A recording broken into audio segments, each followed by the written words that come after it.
বাণিজ্য নিয়ে দর কষাকষি শেষে বাংলাদেশি পণ্যের ওপর সম্পূরক শুল্ক ৩৫% থেকে কমিয়ে ২০% ঠিক করেছে যুক্তরাষ্ট্র। বাংলাদেশ সময় শুক্রবার সকাল ৬টার দিকে সিদ্ধান্তের কথা জানান ট্রাম্প প্রশাসন।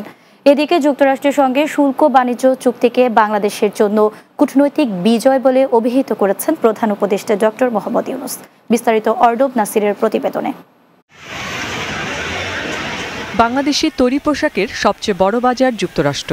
জুলাইয়ের প্রথম সপ্তাহে বাংলাদেশের উপর নতুন করে ৩৫% পাল্টা শুল্ক নির্ধারণ করেছিলেন দেশটির প্রেসিডেন্ট ডোনাল্ড ট্রাম্প। তবে যুক্তরাষ্ট্রের সঙ্গে দীর্ঘ আলোচনার পর বাংলাদেশ থেকে আমদানি করা পণ্যের উপর ১৫% শুল্ক কমিয়েছে দেশটি। শেষ পর্যন্ত ট্রাম্প শুল্ক ৩৫% থেকে কমিয়ে ২০% করতে সক্ষম হয়েছে বাংলাদেশ।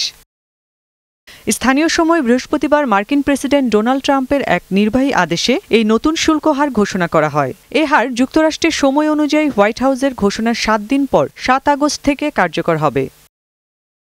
এদিকে যুক্তরাষ্ট্রের আরোপ করা সম্পূরক শুল্কের পরিমাণ আলোচনার মধ্য দিয়ে কমিয়ে আনতে পারাকে একটি গুরুত্বপূর্ণ কূটনৈতিক বিজয় হিসেবে বর্ণনা করেছেন প্রধান উপদেষ্টা ডক্টর মোহাম্মদ ইউনূস। শুক্রবার এক বিবৃতিতে প্রধান উপদেষ্টা কথা বলেন। তিনি বলেন, এ অর্জন বৈশ্বিক মঞ্চে বাংলাদেশের ক্রমবর্ধমান শক্তিকে তুলে ধরার পাশাপাশি বৃহত্তর সুযোগ, ত্বরান্বিত প্রবৃদ্ধি এবং দীর্ঘস্থায়ী সমৃদ্ধির দ্বারও উন্মুক্ত করেছে। ট্রাম্পের নতুন নির্বাহী আদেশটি হোয়াইট হাউসের ওয়েবসাইটে প্রকাশ করা হয়েছে। ওই আদেশে বাংলাদেশ ছাড়াও আরও কয়েকটি দেশের ওপর মার্কিন শুল্কের হার তুলে ধরা হয়েছে।